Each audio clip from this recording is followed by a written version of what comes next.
tudo bem com vocês, tá? Espero aí que vocês, as famílias, né? Todos os familiares, amigos, estejam todos bens, tá? Com essa pandemia, né? Que vem nos cercando aí no decorrer desses meses, tá? Então, pessoal, essa semana nós vamos estar fazendo uma pequena revisão sobre funções, tá? Só que nós vamos pegar bem diretamente as funções de primeiro e de segundo grau, tá? Nós vamos pegar esses dois tipos de funções. Na verdade, essa aula teria o objetivo mais de tentar fixar o que é função, quais são as características, tá, desses tipos de funções, e a partir daí vocês vão conseguir separar, tá, só de olhar o que é uma função do primeiro grau, o que é uma função do segundo grau, e por aí adiante. E no final do vídeo tem a instrução também para vocês saberem, tá, como que vai proceder o decorrer da semana. Beleza, galera? Espero aí contribuir para essa semana de estudo de vocês. E desde já, aquele abraço do professor. Valeu. Então vamos lá. O que que eu fiz para vocês? O que que eu sugeri para esse nosso trabalho da semana, tá bom? Seria fazer, ou seja, seria a gente, a partir desse quadro resumo, começar a entender um pouco mais de função do primeiro grau e função do segundo grau, ou função quadrática, né, que também pode ser chamada a função do segundo grau. Então, primeiro, pessoal, a gente vai falar, ou seja, a gente vai pegar a definição dos dois tipos de funções. A definição de função do primeiro grau e a definição de função do segundo grau. Primeiro, o que é uma função do primeiro grau? Tá? A formação genérica de uma função do primeiro grau é dada pela seguinte fórmula: f de x que é igual a x mais b. Enquanto a função do segundo grau é dado pela seguinte lei de formação aqui, ó, de RR. F de x é igual a x ao quadrado mais bx mais c. Então, só de observar, nós já conseguimos perceber que a função do segundo grau, ela já tem o quê? Um coeficiente a mais do que a função do primeiro. E o que nós podemos observar também da diferença aqui de uma função do primeiro para uma função de segundo é o que? A variável x. A variável x da função do primeiro grau, ela é elevada a 1. Enquanto que a variável aqui da função do segundo grau, ela é elevada ao quadrado, é elevada a 2. Por isso vem o quê? Determina como segundo, 2, não é isso? E sempre, tá? Tanto na do primeiro grau como na do segundo grau, o A, tá? O coeficiente A, ele tem que ser o quê? Diferente de zero. Porque se você, ou seja, se o A fosse igual a zero, o que poderia acontecer? Zero vezes uma variável seria o quê? Seria zero. Então, praticamente, você vai excluir aquele x ou o x ao quadrado, tá? Primeiro, um exemplo de uma função do primeiro grau. F de x que é igual a 2x mais 3. Então, pessoal, dentro da função do primeiro grau, ó, o elemento, ou seja, o valor real que acompanha a variável x, nós falamos que ele é quem? O coeficiente a. O termo independente aqui, ó, que não tem a variável x, dentro da função do primeiro grau, nós chamamos o quê? Do coeficiente b.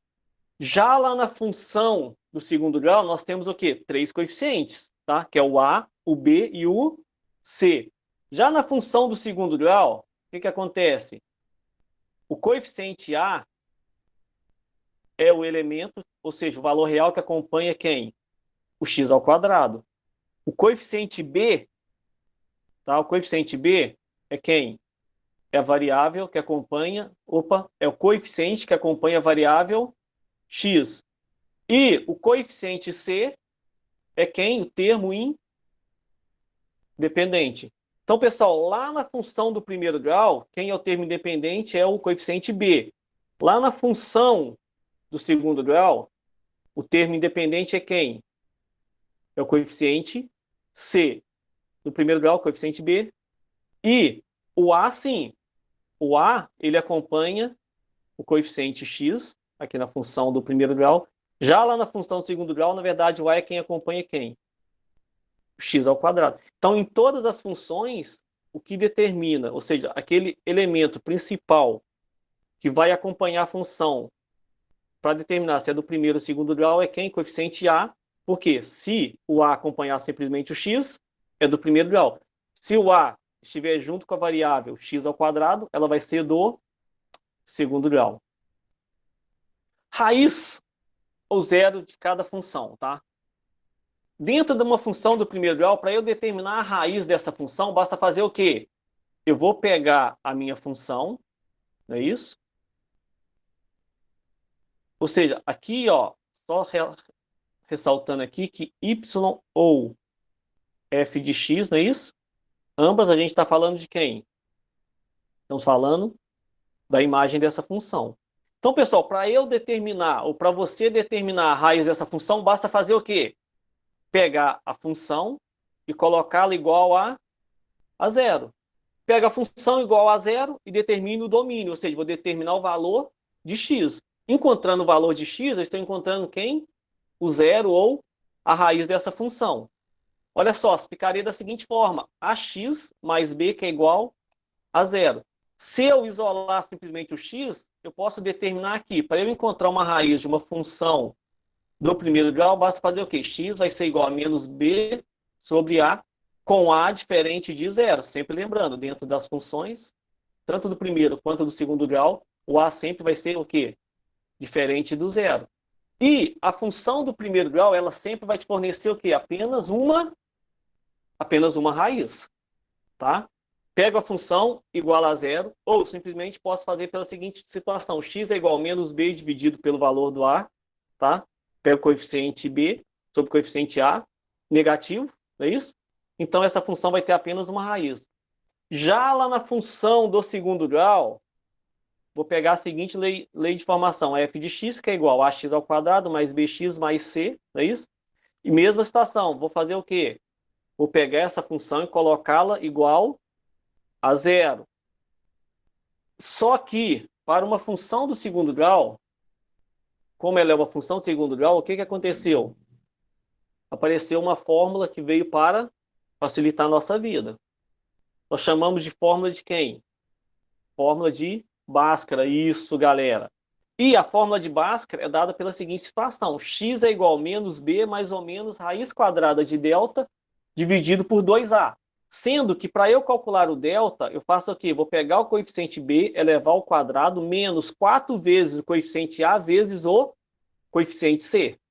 Tá bom, pessoal? Então, tanto nas duas funções, é interessantíssimo eu fazer o quê? Eu ter ciência quem que é o coeficiente a, quem que é o coeficiente b e quem que é o coeficiente c. E qual que é a diferença do primeiro grau para o segundo grau? A função, tá, do primeiro grau, ela nos fornece o quê? Uma raiz. A função do segundo grau, ela pode fornecer para nós até duas raízes. Por que até, professor? Porque tem situação que uma função do segundo grau não fornece nenhuma raiz, ela não vai ter raiz real. Tem situações que ela pode ter apenas uma raiz, porque o x uma linha vai ser igual ao x duas linhas, e vão ter situações que ela pode ter até duas raízes diferentes. Então vamos pensar, tá? Vamos salientar aqui em quais situações ela não contém raiz e quais situações contém apenas uma raiz, ou em quais situações contém duas raízes diferentes. Só de calcular o delta eu já consigo entender, tá? Se a função terá duas, uma ou nenhuma raiz. Se o delta for maior do que zero, eu calculei o delta, professor, o delta deu positivo, então eu já sei que x uma linha vai ser diferente de x duas linhas, então eu vou ter duas raízes. Se o delta der igual a zero, eu vou ter o quê? Que x uma linha vai ser igual a x duas linhas. O que implica isso, pessoal? Que as duas raízes vão ser iguais. E se o delta for negativo, o que vai acontecer? Eu não tenho zero real, ou seja, eu não vou ter nenhuma raiz que faça parte dessa função. Por que não tem? Porque aqui, ó, na fórmula de Bhaskara, eu tenho que calcular quem? Raiz quadrada de delta. E dentro dos conjuntos dos números reais, a gente não consegue determinar a raiz quadrada de um número negativo. Porque se delta é menor do que zero, quer dizer o quê? Que ele é negativo. Então não existe nenhuma raiz para esse tipo de função quando delta for menor do que zero. Exemplo de raiz, tá? Vamos calcular primeiro utilizando função do primeiro grau, depois função do segundo grau. Olha aqui, pessoal, seja a função y é igual a 2x menos 4. Para obter a raiz, o que que eu faço? Eu vou pegar essa minha função, 2x menos 4, e colocá-la igual a zero. 2x menos 4, que é igual a zero. Se eu quero determinar o x, que é a minha raiz, ó, o 4, ele vai mudar de membro, ele vai ter que vir para o lado do zero, para o segundo membro. Se mudou de membro, mudou de lado, ele muda de sinal. Isso era negativo, mudou para outro membro, fica positivo. Então vai ficar 2x, que é igual a zero, mais 4. Aqui, ó, 0 mais 4 eu posso somar, porque são dois valores reais. Então vai dar 2x, que é igual a 0 mais 4, 4. Se eu quero encontrar x, o que que eu vou fazer com esse x? Vou isolar lá no final Vou isolá-lo no primeiro membro. E aquele número que está junto com x, ele vai passar para onde? Para o segundo membro. Só que o 2 está multiplicando x. Então, se ele está multiplicando x, pessoal, ele vai passar para outro membro dividindo, tá? Ele passa dividindo.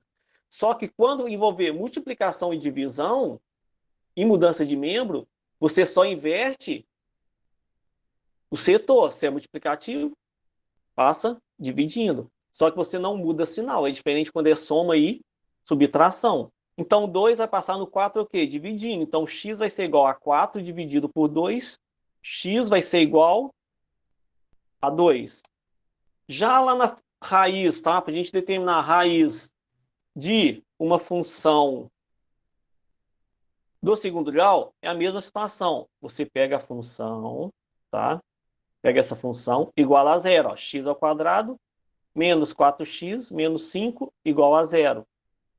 Próximo passo. Aqui, lá no primeiro grau, nós simplesmente fomos e já calculamos direto o valor de x. Aqui não. Aqui primeiro eu tenho que calcular o delta. Depois de calcular o delta, eu faço o quê? Jogo na fórmula de Bhaskara. Caso exista raiz para esse tipo de função, tá? Para eu calcular o delta, eu preciso de saber quem que é o valor do A, quem que é o valor do B e qual que é o valor do C. Porque delta é igual a B ao quadrado menos 4 vezes A vezes C. B, eu já sei que é o quê? Aquele valor real que acompanha o X. Então, eu vou pegar o B e vou colocar entre parênteses e elevá-lo ao quadrado. Que seria o quê? B ao quadrado. Então, vai ficar menos 4 ao quadrado.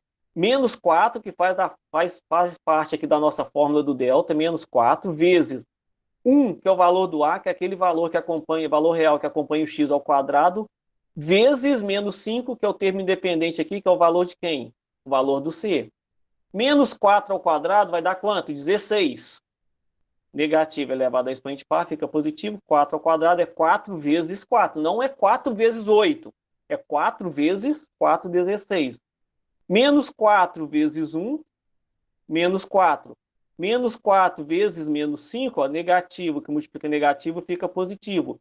4 vezes 1, 4. 4 vezes 5, 20. 16 mais 20, 36. Opa, professor, 36 é um valor maior do que zero.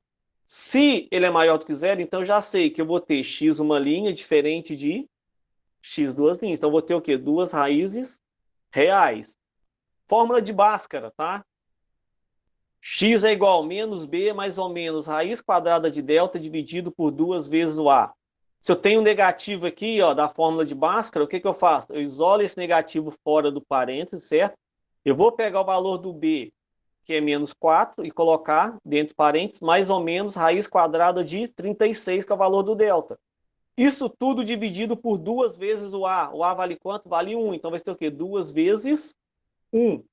Negativo que multiplica negativo fica positivo, ó. Então vai ser 4 positivo. Mais ou menos, raiz quadrada de 36, 6. Por quê? 6 vezes 6, 36. Então, raiz quadrada de 36, 6. Tudo dividido por 2 vezes 1, 2. Calculo x uma linha, depois eu calculo x duas linhas. O x uma linha, eu vou pegar o valor positivo aqui, ó, o sinal positivo. 4 com mais 6. 10. 10 dividido por 2, 5. 4 menos 6, menos 2. Menos 2 dividido por 2, menos 1.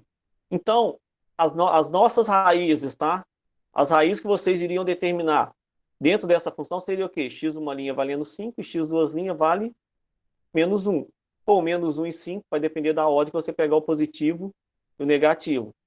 Se eu quiser tirar a prova real, basta fazer o quê? Pegar esses valores que você encontrou, substituir aqui em cima na função, ó, no lugar do x, o valor tem que dar quanto? Tem que dar 0. Continuando, pessoal. Falar sobre gráficos da função polinomial do segundo e gráficos de uma função polinomial do primeiro, certo? Do primeiro e do segundo. Como que fica? Olha só, o gráfico da função polinomial do primeiro grau sempre vai nos fornecer, tá, pessoal, uma reta. Enquanto que o gráfico da função polinomial do segundo grau, ele sempre vai nos fornecer uma parábola, uma curva. Então, de olhar para o gráfico, se eu vi um gráfico de uma função, ele nos forneceu uma reta, o que que eu faço? Opa, então já sei que esse gráfico nos fornece, está falando de uma função polinomial do primeiro grau. Enquanto que, se estiver uma curva no sentido de uma parábola, quer dizer o quê? Que essa função é do segundo grau. Em Enem cai bastante questões desse tipo, tá, pessoal? Que eles vão dar para vocês vários gráficos e vocês vão ter que marcar qual alternativa que vai expondo o que significa aquele gráfico. Se é uma função do primeiro, se é do segundo, e várias outras funções que a gente vai estudar no decorrer do ano aí, tá bom? Então, ó, só voltando aqui ao nosso assunto. E vocês podem observar aqui, que eu salientei aqui, ó, A maior do que zero e A menor do que zero, ó. Aqui no segundo grau, a mesma coisa, ó. A maior do que zero e A menor do que zero. O que que implica isso, pessoal? O A é o coeficiente, não é isso? Que vai determinar o direcionamento da reta, lá na função do primeiro grau, e o direcionamento da parábola lá na função do segundo grau. Ou seja, se o A for maior do que zero, se essa função for positiva, essa reta vai inclinar no sentido da esquerda para a direita. Se o A for menor do que zero, o A for negativo, essa função vai inclinar, tá, da direita para a esquerda, nessa posição que está aqui nos dois gráficos.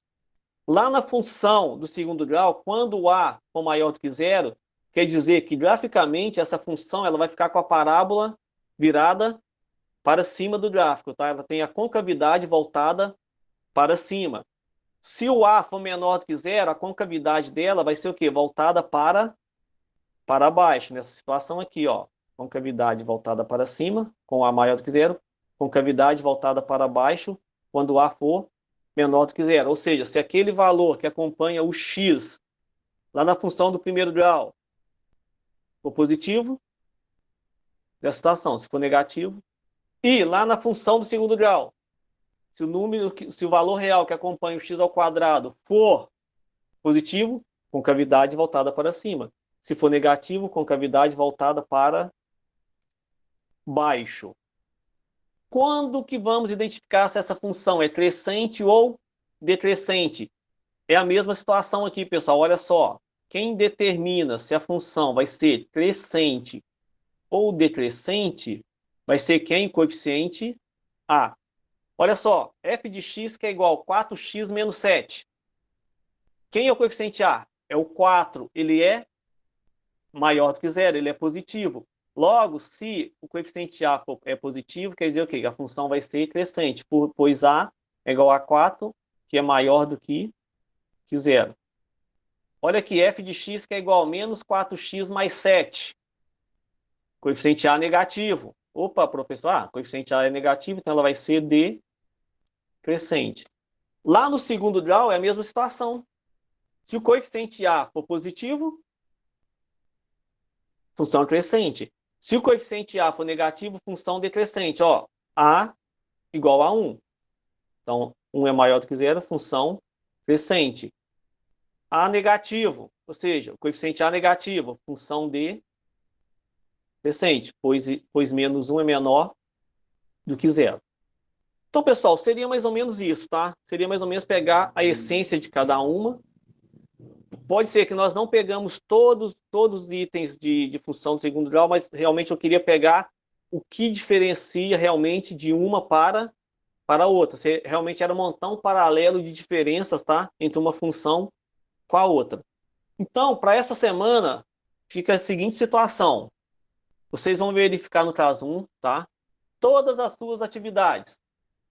E perceber também se não existe alguma pendência, tá? Então é momento de você fazer o quê? Colocar as suas atividades em dia. Uma oportunidade, tá? De você colocar em dia. Normalmente não, sempre eu coloco lá atividade sem anexo, atividade incompleta. Então, pessoal, olha as mensagens de e-mail de vocês, vocês vão perceber naquilo, tá? Tudo que temos de pendências para vocês colocarem isso em dia, tendo em vista que a gente está aí prestes a fechar o semestre, tá bom? E aproveitar, né, que eu falei, aproveitar para colocar tudo em dia. Eu vou estar disponível a semana toda naquele mesmo sistema, tá? Vou estar disponível no caso 1 para tirar dúvidas sobre atividades pendentes, tá? Pra auxiliar em alguma atividade em qualquer sentido. Beleza, pessoal? E no final tem essa mensagem para vocês aí de Albert Einstein, que quem os meus alunos aí pode ser que já tenha, que eram meus alunos há mais tempo, né? Antes dessa pandemia também já tem alguma, já teve um contato aí meio que direto com essa frase, tá? Que nunca considere seu estudo como uma obrigação, mas sim como uma oportunidade invejável de aprender. Então, pessoal, é realmente, tá? Pega esse momento. Ah, eu tô em casa, tô, mas pega esse momento, estuda, se dedica. Porque esse vai ser o diferencial, tá? No final aí para vocês se darem bem, né? De forma acadêmica. E tem certeza que a partir disso aí a gente vai se construindo grandes pessoas e grandes profissionais. Um grande abraço do professor. Tudo de bom. Espero revê-los em breve. E até mais, pessoal. Um abração, tá bom? Tchau, tchau.